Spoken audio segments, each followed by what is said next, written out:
అందరికీ నమస్కారం. కథల పల్లకి ఛానల్కి స్వాగతం. ఇప్పుడు మనం ప్రేమ నీవెక్కడ పార్ట్ 6 విందాం.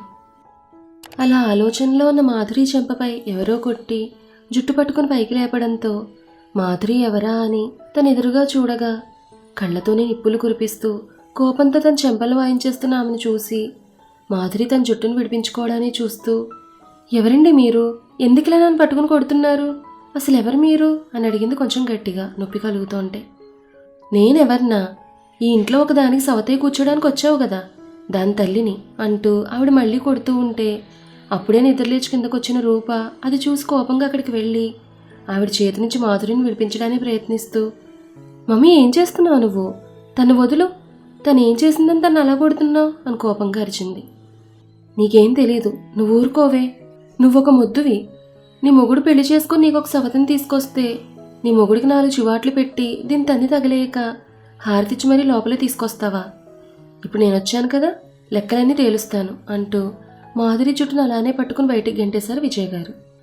దాంతో మాధురి వెళ్ళి అప్పుడే ఏదో ఫైల్ కోసం ఇంటికి వచ్చిన అజయ్ మీద పడ్డంతో అజయ్ అవని పడకుండా జాగ్రత్తగా పట్టుకున్నాడు.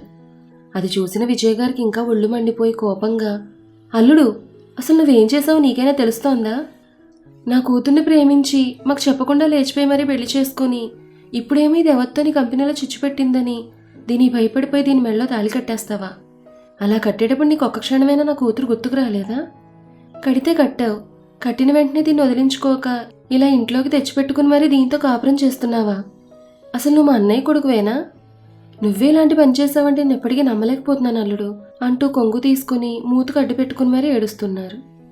అజయ్ మాధురిని సరిగా నుంచోబెట్టి ఆవిడ దగ్గరికి వెళ్ళి భుజాలు పట్టుకొని, అత్తా నువ్వేడవకు, నేను ఎలాంటి సిచ్యువేషన్లో పెళ్లి చేసుకున్నా నీకు అర్థమైంది కదా? అర్థమైంది అల్లుడు. అందుకే దీన్ని ఎవరికీ తెలియకుండా నీకు వేరే దేశంలోని కంపెనీకి పంపించేసి అక్కడ దీనికి కావాల్సిన ఇల్లు వసతులు అన్నీ చూసి అక్కడికి పంపించే. ఇలాంటిది మీ ఇంట్లో ఉంటే నా కూతురికి ఎప్పటికైనా ప్రమాదమే. నీ ఆస్తి మీద కన్నేసి నీది రేపు నా కూతురు అడ్డుగా ఉందని చంపేసినా చంపేస్తుంది. అంతేకాకుండా నువ్వు నా కూతురుతో తప్ప ఇంకెవరితోనూ సంసారం చేయడం కూడా నాకు ఇష్టం లేదు. నువ్వు చేసిన పనికి నా కూతురికి దాని గుండెల్లో అగ్నిపర్వతాలు పేలిపోతున్నా కూడా దానికి నీ మీదున్న పిచ్చి ప్రేమతో నిన్నేం అనలేక నీ సంతోషానికి అడ్డు చెప్పలేక తనలో తనే నలిగిపోతోంది అంటూ ఇంకా బాధపడుతున్నారు విజయ్ గారు. మమ్మీ నేను చెప్పానా నీకు నేను బాధపడుతున్నానని అని కోపంగా అంటుంటే, నువ్వు ఆగు రూపా అని ఆవిడ అక్కడే ఉన్న సోఫాలో కూర్చోబెట్టి ఆవిడ ముందు మోకాళ్ళపై కూర్చుని ఆవిడ చేతులను తన చేతుల్లోకి తీసుకుని, చూడత్తా, నువ్వు అనుకుంటున్నట్టు రూపేం బాధపడడం లేదు. ఇన్ఫ్యాక్ట్ ఈ పెళ్లి జరిగినందుకు ఎవరైనా ఎక్కువ హ్యాపీగా ఉన్నారంటే అది రూపనే. ఎందుకంటే నీకు తెలుసు కదత్తా, మాకు పెళ్ళై 5 ఏళ్ళైనా మాకు పిల్లలు లేరని. అందుకే అమ్మున్నంతసేపు అమ్మ తర్వాత రూప పిల్లల కోసం నన్ను ఇంకొక పెళ్లి చేసుకోమని అడిగేవాళ్ళు. నేను ఇంకొక పెళ్లి చేసుకుంటే అప్పుడు ఆ వచ్చే అమ్మాయి కూడా జీవితాంతం మాతోనే ఉండాలి. అలా 2 పెళ్ళాలతో ఉండడానికి నేనేం కృష్ణుణ్ణి కాదు, శ్రీనివాసుని కాదు. నీకన్నా ముందు నాకే ఇష్టం లేదు నీ కూతురికి ఒక సవతిని తెచ్చిపెట్టడానికి. అందుకే ఇప్పటి వరకు రూప నన్ను దూరం పెడుతున్నా కూడా ఇంకో పెళ్లి చేసుకోవాలన్న ఆలోచనే నాకు రాలేదు. కానీ అనుకోని సంఘటనల వల్ల నేను ఆ అమ్మాయిని పెళ్లి చేసుకోవాల్సి వచ్చింది. అందుకే అమ్మాయి ద్వారా ఇంటికి వారసుని తెచ్చుకొని ఒక 1 ఇయర్ తర్వాత మేము ఇద్దరం విడిపోయేలాగా అన్నీ ముందుగానే అరేంజ్ చేశాను అంటూ తమ కాంట్రాక్ట్ మ్యారేజ్ గురించి మొత్తం అంతా క్లియర్గా చెప్పి, అన్యాయంగా నా జీవితంలోకి వచ్చిన ఇలాంటి అమ్మాయిని ఆ తర్వాత వదిలేసినా తప్పు లేదనిపించింది, అందుకే ఇలా చేశాను. అండ్ నువ్వన్నట్టుగానే 1 ఇయర్ తర్వాత ఈ అమ్మాయికి అన్నీ సెటిల్ చేస్తాను, వదిలేస్తాను. ఈ 1 ఇయర్ ఎందుకంటే నేను చేస్తున్న ప్రాజెక్ట్ 6 నెలల పైన ఉంటుంది, అందుకే.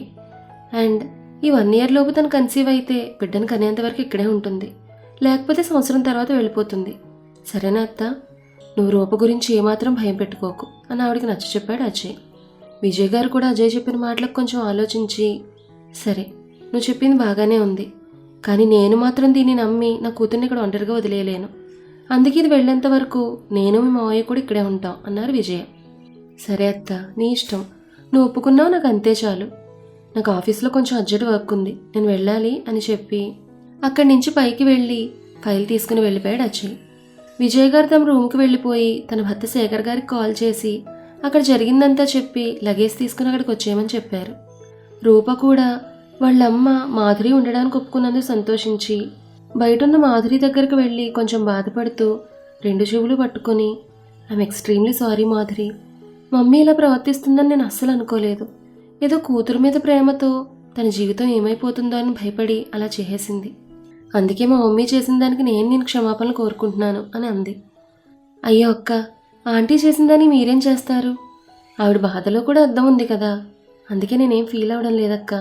ఆంటీ నేను అర్థం చేసుకున్నాను. అలాగే 1 year తర్వాత నేను వెళ్ళిపోవడం అనేది ఖచ్చితంగా జరుగుతుంది. ఇందక్కడి వరకు కన్ఫ్యూజన్లో ఉన్న నాకు మీ అమ్మగారు క్లారిటీ ఇచ్చారు. అందుకే మీరు కూడా మమ్మల్ని కలిపి ఉంచాలని ప్రయత్నించకండి అని చెప్పి మాధురి తన రూమ్కి వెళ్ళిపోయింది, తన బాధను అలానే లోపల దిగమింగుకుంటూ. నైట్ డిన్నర్కి రూప అందరికీ భోజనాలు ప్రిపేర్ చేయడానికి కిచెన్లోకి వెళ్ళబోతుంటే అక్కడే హాల్లో ఉన్న విజయ్ గారు అప్పుడే కిందకు వస్తున్న మాధురిని చూస్తూ, రూపా, ఈ రోజు నుంచి నువ్వేం పని చేయడానికి వీరలేదు, వంటతో సహా. అలాగే ఇంట్లో ఉన్న మేడ్స్ అందరినీ కూడా పనిలోంచి తీసేశాను. అందుకే ఈ రోజు నుంచి ఇంట్లో మొత్తం పనులన్నీ ఆ అమ్మాయే చేయాలి. కాదని నువ్వు ఏ పనిలో అయినా తలదూర్చావనుకో, నేనేం చేస్తానో నాకే తెలియదు అన్నారు సీరియస్గా. దానితో రూప కోపంతో, మమ్మీ అసలు నువ్వేం మాట్లాడుతున్నావో నీకేమైనా తెలుస్తోందా? ఈ ఇల్లు ఎంతుందో చూసావా? అలాంటిది ఇంటి చాకరీ తన ఒక్కరితో ఎలా చేయగలదు? వంటంటే పర్లేదు, తనే చేస్తుంది. కానీ అన్ని పనులంటే ఎలా చేస్తుంది? అసలు మేడ్స్ అందరినీ నువ్వు ఎందుకు పనిలోంచి తీసేసావు అని అడిగింది రూప. అందుకు మాధురి, అయ్యో పర్లేదక్క, నేను చేయగలను, మీరు ఆంటీ మీద కోపం తెచ్చుకోకండి అంది. చూసావా, ఆ పిల్లకి ఎలాంటి బాధ లేనప్పుడు నీకెందుకు వచ్చేస్తోంది నొప్పి? అయినా ఇంట్లో ఊరికినే తిని కూర్చుంటే సరిపోతుందా? ఆ మాత్రం ఒళ్ళొంచి పనిచేయాలి. తనేమైనా ఊరికినే కనిస్తుందా బిడ్డని? తీసుకుంటుంది కదా దానికి లంచంగా 40 లక్షలు అని అన్నారు విజయ్ గారు సాగదీస్తూ వెటకారంగా. దానితో రూప కోపంతో ఆవిడని ఏదో అనబోతుంటే మాధురి రూప దగ్గరికి వెళ్ళి, అక్క, నా వల్ల అనవసరంగా మీరు గొడవ పడకండి. నాకు ఇలా కష్టపడి పనిచేయడం అలవాటే, నేనేం బాధపడడం లేదు. నా తాత్కాలిక అత్తింటికే కదా నేను సేవలు చేసేది. మీరు వెళ్ళి దియాన్ని చూసుకుంటూ ఉండండి, నేను డిన్నర్ రెడీ చేసి మిమ్మల్ని పిలుస్తాను అని చెప్పి ఏదోలా రూపను అక్కడి నుంచి పంపేసి విజయ్ గారు చెప్పిన లిస్ట్తో డిన్నర్ ప్రిపేర్ చేయడం స్టార్ట్ చేసింది మాధురి. అజయ్ కూడా ఆఫీస్ నుంచి ఫ్రెష్ అప్ అయి వచ్చాక అందరూ డిన్నర్కి కూర్చున్నారు. మాధురినే స్వయంగా అందరికీ వడ్డించి పాపను సోఫాలోకి తీసుకెళ్లి తనకు తినిపిస్తోంది. అజయ్ ఒక ముద్ద నోట్లో పెట్టుకోగానే సేమ్ టేస్ట్ అనుకుని, రూపా, ఈ రోజేంటి వంటలు ఇంత టేస్ట్గా ఉన్నాయి అని అడిగాడు ఇంకొక ముద్ద తింటూ. అజయ్ అలా అడగడంతో అక్కడ పాపకు అన్నం తినిపిస్తున్న మాధురికి అప్పుడు గుర్తొచ్చింది అజయ్ తన చేతితో చేసినవి ఏమీ తిన్నని చెప్పిన సంగతి. ఇప్పుడు వాళ్ళు తన పేరు చెప్పేస్తే అజయ్ ఏమంటాడో ఏమోనని భయంగా అటువైపే చూస్తూ ఉంది. ఇంతలో రూప మాధురి అని చెప్పబోయేంతలో మాధురి వద్దు చెప్పొద్దు అన్నట్టుగా సైగ చేయడంతో ఎందుకు చెప్పొద్దు అంటుంది అనుకుని ఆగిపోయి అయోమయంగా మాధురి వైపే చూస్తూ ఉంది. విజయ్ గారు మాత్రం మాధురిని చూస్తూ, ఈ రోజు ఇంట్లో కొత్తగా ఒక పని మనిషి జాయిన్ అయింది అల్లుడు, ఆ పిల్ల ఈ వంటలన్నీ చేసింది అని చెప్పారు. హో అవునా అత్త, ఈ అమ్మాయి ఎవరో గానీ చాలా బాగా చేస్తోంది వంటలు, రోజు ఆ అమ్మాయిని చేయమని చెప్పత్తా అని చెప్పి అక్కడ ఉన్న అన్ని కూరలు ఇష్టంగా తిని తినడం కంప్లీట్ చేసుకుని పైకి వెళ్ళిపోయాడు అజయ్. అందరూ తినడం కంప్లీట్ అయ్యాక అజయ్ తనకు ఆఫీస్ వర్క్ ఉండడంతో తన రూమ్కి వెళ్ళిపోయి వర్క్ చేసుకుంటూ ఉన్నాడు. మాధురి భోజనం చేస్తుంటే రూప తనకు కంపెనీగా కూర్చుని ఆమెతో కబుర్లు చెప్తోంది. శేఖర్ గారు భోజనం చేసి పడుకోవడానికి వెళ్ళిపోయారు. దియా డోరా కార్టూన్ పెట్టుకుని చూస్తూ ఉంటే విజయ్ గారు మాత్రం దియా పక్కనే కూర్చుని మిడిగుట్లు వేసుకుని మరీ చూస్తున్నారు దియాని. దియాకి తనెవరో చూస్తున్నట్లుగా అనిపించి పక్కకు తిరిగి చూసి, ఏంటమ్మా నా వైపు అలానే చూస్తూ ఉన్నావు అని అడిగింది చాలా ముద్దుగా. దియాని అలా చూసి ముద్దు పెట్టుకోవాలని అనిపిస్తున్నా కూడా దియా మాధురి కూతురు కావడంతో మొహం చిట్లించుకుంటూ, ఏయ్ ఏంటే నన్ను అమ్మమ్మ అని పిలుస్తున్నావు? నీకెవరు చెప్పారు నన్ను అలా పిలవమని అని అడిగారు కాస్త కోపంగా. దియా తల మీద కొట్టుకుంటూ, అయ్యో అమ్మమ్మ, ఇంత ఎదిగావు కానీ నీకు ఇంకా బ్లేమ్ పెలకలేదు. లేకపోతే మమ్మీ వాళ్ళ మమ్మీ నాకు అమ్మమ్మ అవుతుందని నీకు ఆ మాత్రం తెలీదా? నాకు మమ్మీనే చెప్పింది నిన్ను అలా పిలవమని అని చెప్పింది దియా. దానితో కోపంగా విజయ్ గారు అప్పుడే అక్కడికి రూపతో వస్తున్న మాధురిని చూసి కోపంగా, ఏయ్ నీకెంత ధైర్యం ఉంటే నీ కూతురుతో నన్ను అమ్మమ్మని పిలవమని చెప్తావు అని అంటుంటే మధ్యలో రూప అందుకుని, మమ్మీ పిలవమని చెప్పింది మాధురి కాదు నేను అంటూ ఆవిడ పక్కనే కూర్చుని భుజంపై చేయి వేసి చెప్పింది. ఆ మాటకి విజయ్ గారు కొంచెం అయోమయంగా, నువ్వు పిలవమని చెప్పడం ఏంటి? ఈ పిల్లని అడిగితే వాళ్ళ మమ్మీ పిలవమని చెప్పింది నాతో అని అన్నారు విజయ. రూప విజయ్ గారితో, నీకంతా అర్థమయ్యేలా చెప్తా కానీ ఆగు అని మాధురితో, మాధురి నువ్వు వెళ్ళి పాపన్న రూమ్లో పడుకోబెట్టేసిరా అని చెప్పడంతో మాధురి సరేనని చెప్పి దియాని తీసుకుని వెళ్ళిపోయింది.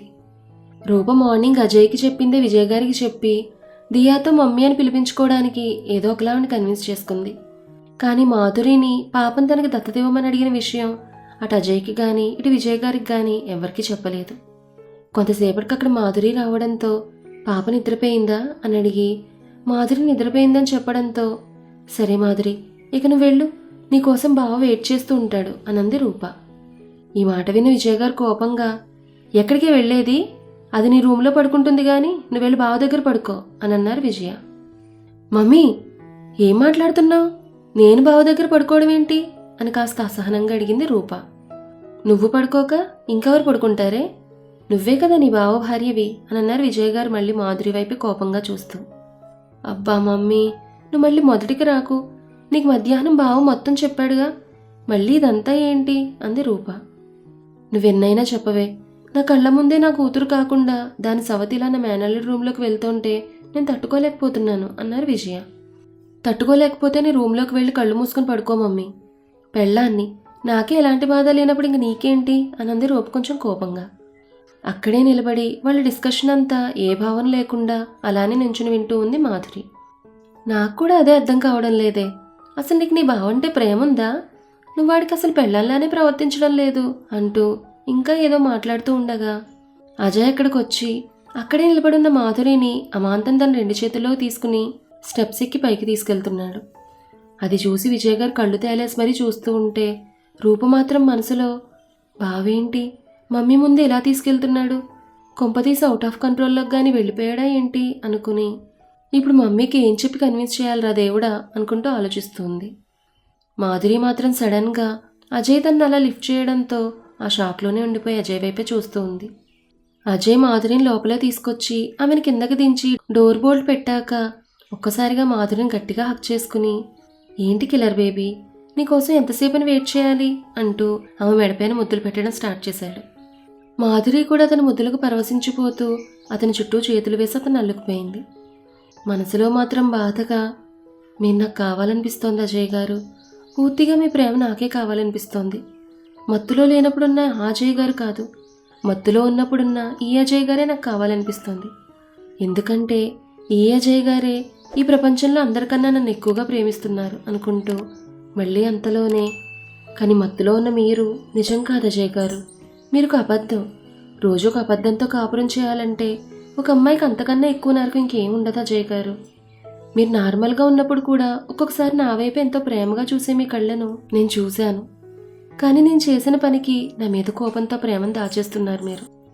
నేను ఎలాగో 1 ఇయర్ తర్వాత ఇక్కడి నుంచి వెళ్ళిపోతాను, ఆలోపు మీరు మత్తులో లేకుండా ఒక్కసారి మీరు నన్ను ప్రేమిస్తున్నాను ఒక్క మాట చెప్పండి అజయ్ గారు, జీవితాంతం మీ జ్ఞాపకాలతో హాయిగా బ్రతికేస్తాను అనుకుంటూ అలానే మౌనంగా కన్నీళ్లు కారుస్తూ ఉంది మాధురి. మాధురి కన్నీళ్ళు అజయ్ టీషర్ట్ని తడిపేస్తుంటే అజయ్ కంగారుగా మాధురిని వదిలి ఆమె చెంపలను చేతిలోకి తీసుకుని, కిల్లర్ బేబీ ఏమైందమ్మా, ఎందుకు ఏడుస్తున్నావు అంటూ లాలనగా ఆమె కన్నీళ్లను తుడుస్తూ అడిగాడు ప్రేమగా. మాధురి గట్టిగా అజయ్ని హక్ చేసుకుని గట్టిగా ఏడుస్తూ, ప్లీజ్ అజయ్ గారు, మీరింత ప్రేమను నాపై చూపించకండి, మీ ప్రేమని నేను తట్టుకోలేకపోతున్నాను, మొదటిసారి ఇలా నా కన్నీళ్ళను తుడిచింది మీరే, ప్లీజ్ అజయ్ గారు, ఇంత ప్రేమను నాకు చూపించకండి, లేదంటే మిమ్మల్ని వదిలేసి వెళ్ళడానికి నాకు చాలా కష్టమవుతుంది అంటూ ఏడుస్తుంది మాధురి.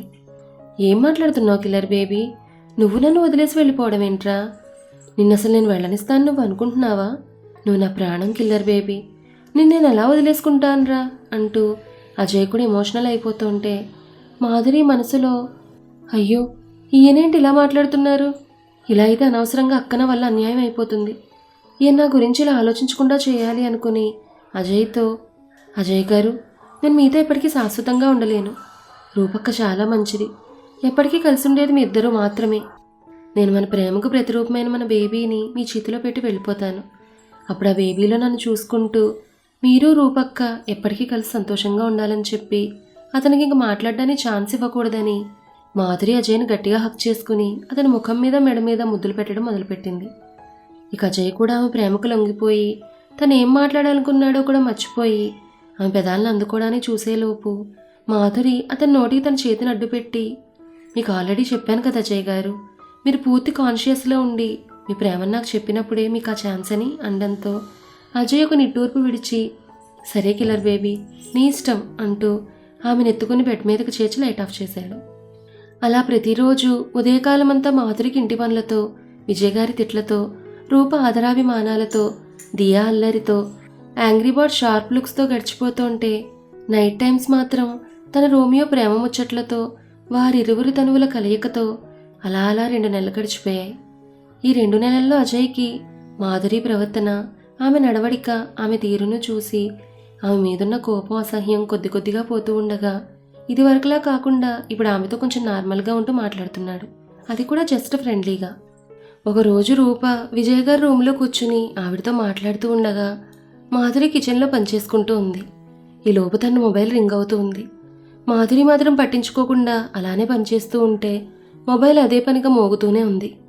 మాధురికి ఇక విసుగొచ్చి స్టవ్ ఆఫ్ చేసి హ్యాండ్ వాష్ చేసుకుని తుడుచుకుని మొబైల్ దగ్గరికి వెళ్ళి స్క్రీన్ మీద నెంబర్ చూడగానే భయంగా లిఫ్ట్ చేసి చెవి దగ్గర పెట్టుకుంది. అవతల వారు చెప్పింది వినగానే భయంతో ఏడుస్తూ, ఏంటి మీరు చెప్పేది అంటూ కాల్ కట్ చేసి బయటకు పరిగెడుతూనే అజయ్కి కాల్ చేస్తూ ఉంది. అజయ్ మీటింగ్లో ఉండడం వలన నెంబర్ స్విచ్ ఆఫ్ అని వస్తోంది. ఇప్పుడు ఎలా అనుకుంటూ మాధురి మెయిన్ డోర్ దాటి బయటకు వెళ్ళబోతుంటే అక్కడికి అజయ్ కంపెనీ మేనేజర్ వచ్చి, మేడం, ఇక్కడ రూప మేడం అంటే ఎవరు మేడం? అజయ్ సార్ ఈ సూట్ కేసు ఇమ్మన్నారు.